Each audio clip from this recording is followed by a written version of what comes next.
Hoy es miércoles, día de Santo Tomás Apóstol. Tomás, llamado también Judas Tomás Dídimo, fue uno de los 12 apóstoles de Jesús.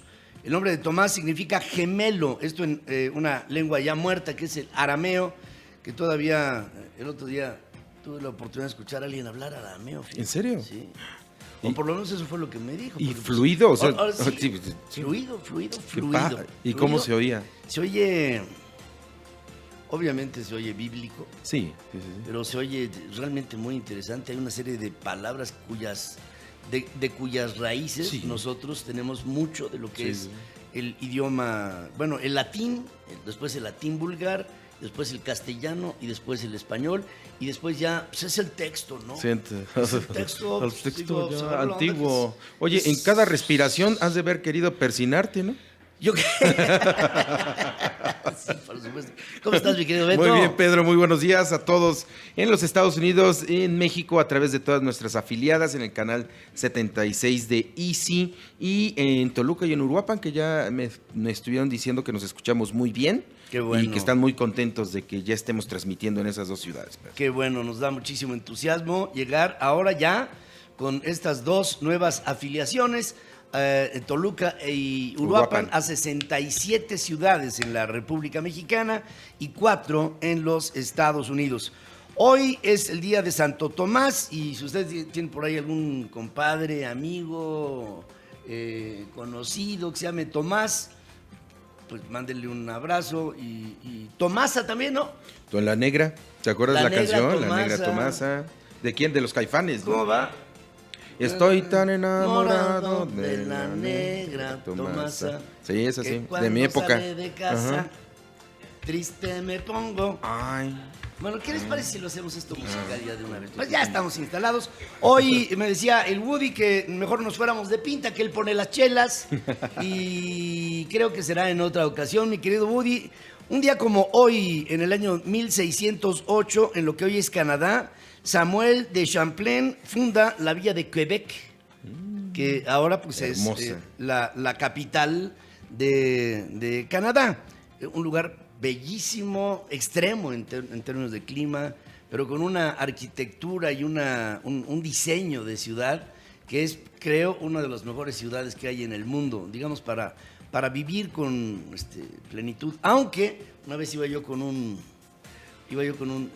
un taxi ahí en Quebec, y a las 2 de la tarde oscureció. Y le digo al chofer del taxi, oye, ¿y luego qué haces, no? A las 2 de la tarde. Dice, bueno, si no trabajo, me pongo la pijama.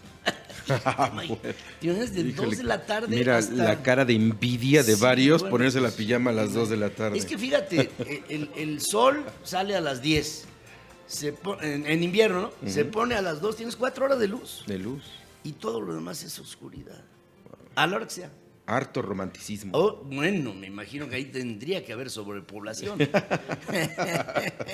En 1775, en el marco de la Guerra de Independencia de los Estados Unidos, George Washington toma el mando de las tropas sublevadas en contra de Inglaterra. Veamos, un día como hoy, 1775, Washington toma el ejército, y un año después, el día de mañana, 4 de julio, la independencia de los Estados Unidos. Es decir, un año fue lo que duró la toma de Washington a la toma del poder pleno y la salida. Corrieron al Reino Unido, y con ello George Washington se consolida no solamente como jefe de las Fuerzas Armadas de la Resistencia, sino que después se convierte en el primer presidente de los Estados Unidos. En 1808, fíjense la fecha, 1808, ¿cuándo es la independencia de México? Bueno, ¿cuándo inicia? 1810. Bueno, 2 años antes, Napoleón Bonaparte cedió los reinos de España y de la India a su hermano Pepe, a Pepe Botella. De ahí sale Fernando VII. Ya no era rey de España, después regresa. Sale Fernando VII, y con ello, de esas cosas que se huelen, ¿no? En América, la América dominada por España, olió que era el momento de la independencia. Y de ahí vino una concatenación, así como efecto dominó, en donde empieza México, y todos los países de América Latina se fueron cada uno independizando, a diferentes tiempos, a veces hasta más de una década. pero ahí fue en donde vino esta debilidad del reino español. Bueno, de hecho, esta deposición del reino español, y Pepe Botella, que era buen Pepe y mejor para la botella, pues le valía gorro gobernar, ¿no? Ese sí le valía. Nada más estaba. ¿Tú qué? No, yo soy hermano del emperador. Y con eso ya tuvo. Ya la hizo. Con eso ya la hizo. 1862. El emperador de Francia, Napoleón III. Napoleón III vivía en lo que hoy es el Museo del Louvre. Ahí están los aposentos de Napoleón III.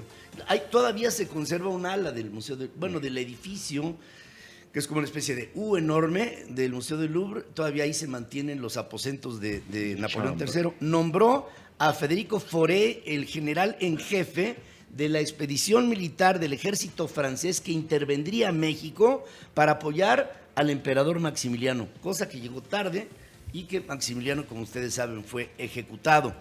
En 1884, un día como hoy, 3 de julio, el Dow Jones, que se llamaba entonces Dow Jones Company, publica el primer stock average, es decir, el primer stock exchange, o sea, cómo estaba una incipiente bolsa de valores que se había armado en Nueva York para poder cotizar toda la incipiente actividad económica que se daba en ese tiempo en la Unión Americana. 1884, el Dow Jones se justificaba como un indicador que después marcaría al mercado accionario más importante del mundo.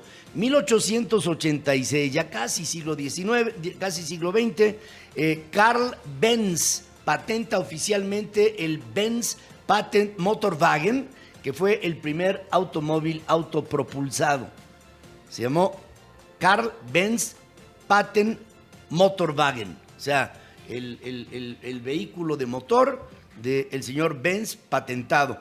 En 1890, en los Estados Unidos, Idaho es admitida como el estado número 43 de la Unión Americana.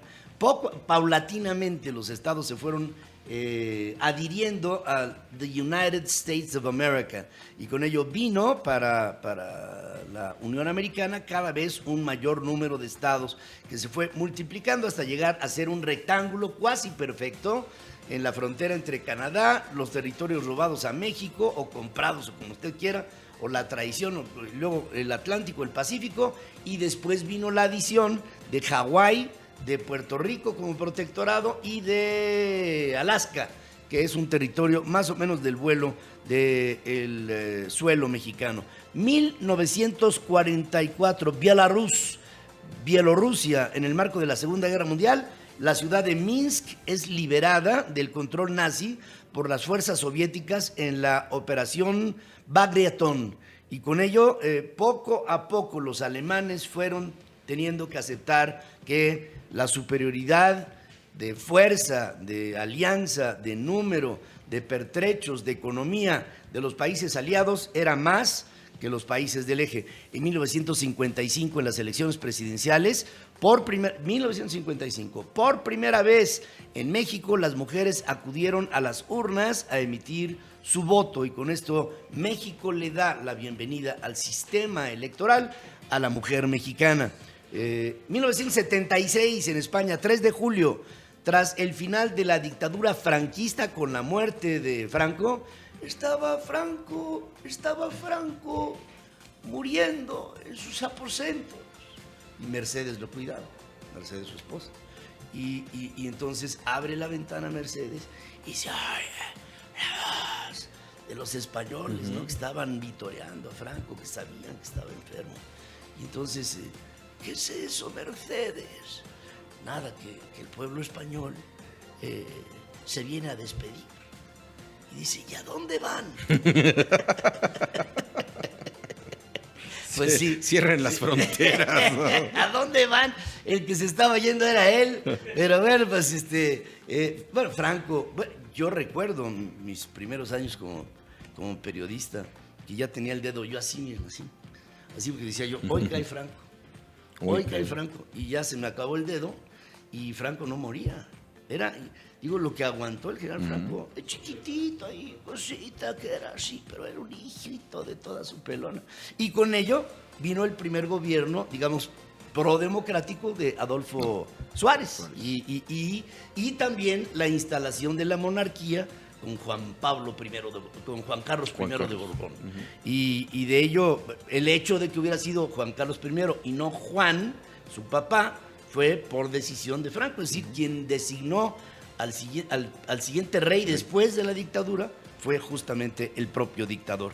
En el año 2003, Estados Unidos ofrece una recompensa de $25 millones por el presidente iraquí Saddam Hussein. Y de ahí vino una búsqueda que después se convirtió en cacería y que después se convirtió en la horca y después Saddam Hussein sucumbe a lo que fue este amago brutal del Imperio Occidental, encabezado por los Estados Unidos y una fuerza multinacional, para tratar de acabar con este dictador. Saddam Hussein acabó en el cadalso y acabó ahorcado en una transmisión, por cierto, que se hizo en vivo de lo que alguien se metió ahí con un teléfono. Con un teléfono. Porque era importante la deshonra de Saddam Hussein. Sí. Me lo explicó un iraquí que cuando estábamos en Europa estábamos viendo precisamente la transmisión y me dice, es que esto es fundamental porque hay que mostrar la deshonra de este gobernante a todo el mundo. Y fíjate lo que vino como venganza, ¿te acuerdas cuando el presidente Bush, hijo, está a punto de dar una conferencia de prensa y un periodista iraní le avienta el zapato? Sí.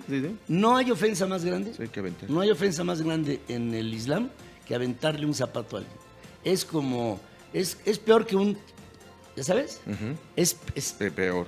No, es una ofensa. Incluso hasta el propio presidente Bush como que la vio venir. Hizo lo que se llama el bending, ¿no? Hizo así y no le pegó el zapato. Pero imagínate que le hubiera dado el zapatazo.